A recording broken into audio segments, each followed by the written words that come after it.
भेटायला आला पहा लाडू लाडू लाडोबा, भेटायला आला पहा लाडू लाडू लाडोबा, शब्दांचे बोट धरून आला जणू चांदोबा. चला बालमित्रांनो, लाडोबाच्या दिवाळी अंकातली माझी प्रिय सखी ही गोष्ट ऐकूया. या गोष्टीचे लेखक आहेत नागेश शेवाळकर. त्या दिवशी अनुजाचा वाढदिवस होता. सकाळपासूनच तिची गडबड सुरू होती. नवीन कपडे, फराळाचे पदार्थ, रिटर्न गिफ्ट्स इत्यादी गोष्टींची जोरदार तयारी सुरू होती. शाळेतील, कॉलनीतील, इमारतीतील मित्रमैत्रिणींना फोन करण्याचा अनुजाने सपाटाच लावला होता. अनु, झाले का ग फोन करून? हो झाले. का ग आई? अगं, आपण सर्वांना 7ची वेळ दिलीये. 5 वाजतायत. तुला तयार करून मला माझी तयारी करायची आहे. हे बघ, आत्ता 7 वाजतील. आई, अजून बाबा आले नाहीत. बाबा नेहमी असंच करतात. अनुजा तक्रारीच्या सुरात बोलत असताना आवाज आला. अनुजा, बेटीचा वाढदिवस आणि बाबा उशिरा येणार असं कसं होईल? हुश, आले बाबा. आई, मी आत्ता हातपाय धुवून येते ग, असं म्हणत अनुजा आत पळाली. जीवात जीव नव्हता तुम्ही येईपर्यंत. बाबा केव्हा येणार, येणार की नाही, सारखे हेच प्रश्न. मीटिंग होती ग, अजूनही संपली नाहीये, पण साहेबांना सांगून आलोय मी. बरं झालं लवकर आलात ते, नाहीतर तुमची लाडकी तयार झाली नसती. मीटिंग काय, रोज 100 असतात. तुम्ही पण लवकर तयार व्हा बरं. आमंत्रित यायला सुरुवात होईल आत्ता.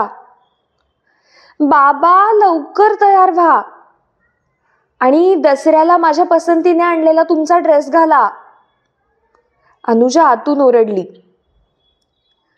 आपकी आज्ञा सर आखो पर बर्थडे गर्ल. बरं, एक सांग, गिफ्ट आणि ड्रेस आवडलं का? येस माय लव डॅडी. थँक्स डॅडू. वा ग वा, करणार सगळं मी आणि थँक्स बाबांना का? आई, तुलाही थँक्स. असं म्हणत 6व्या वर्गात शिकणारी अनुजा एखाद्या लहान मुलीप्रमाणे आईच्या गळ्यात पडली. हळूहळू अनुजाचे नातेवाईक, परिचित, ओळखीचे लोक, मित्रमैत्रिणी यायला सुरुवात झाली. सर्वत्र आनंदाचं, उत्साहाचं वातावरण होतं. गप्पा, हसणं यांचे फड रंगत होते. पण असं असलं तरी अनुजाची नजर कुणाला तरी शोधत होती. तिच्या आईने तिची अस्वस्थता ओळखली. ती अनुजाला थोडंसं बाजूला घेऊन म्हणाली, अनुजा, कुणाची वाट पाहतेस का? हो आई, माझी बेस्ट फ्रेंड आली नाहीये ना अजून. अगं, तुझ्या सगळ्या मैत्रिणी तर दिसतात मला. कोण राहिलं बरं?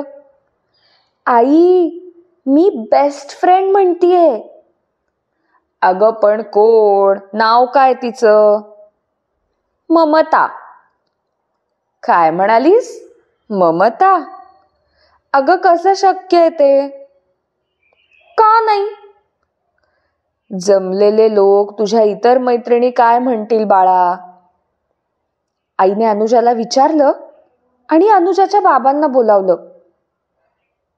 ममता, अनुजाच्या इमारतीत राहणारी मुलगी.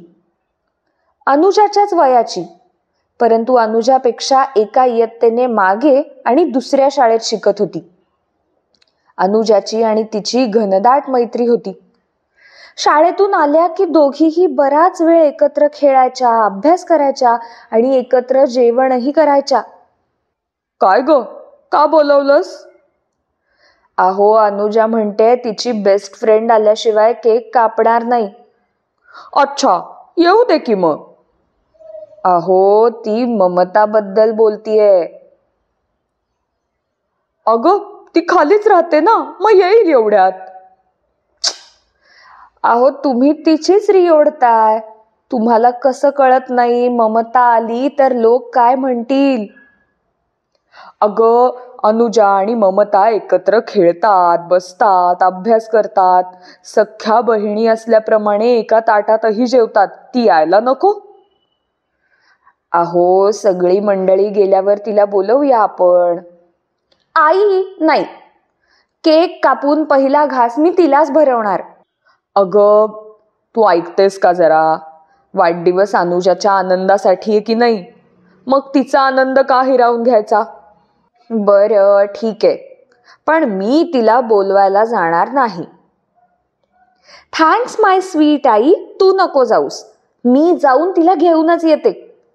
असं म्हणत अनुजा आनंदानं उड्या मारत खाली निघाल्याचं पाहून आई म्हणाली, बरोबर आहे हो तुमचं, किती आनंद झाला ना तिला. तिकडे ममता बेचैन होती. ती सारखी अस्वस्थतेने इकडून तिकडे फिरा मारत होती. तिची अवस्था पाहून तिच्या आईने विचारलं, काय झालं ममता, एवढी बेचैन का आहेस तू? समजलं.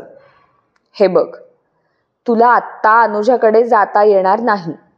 तिच्या वाढदिवसाची खूप गर्दी आहे तिकडे आणि तुझी आठवणही येत नसेल तिला.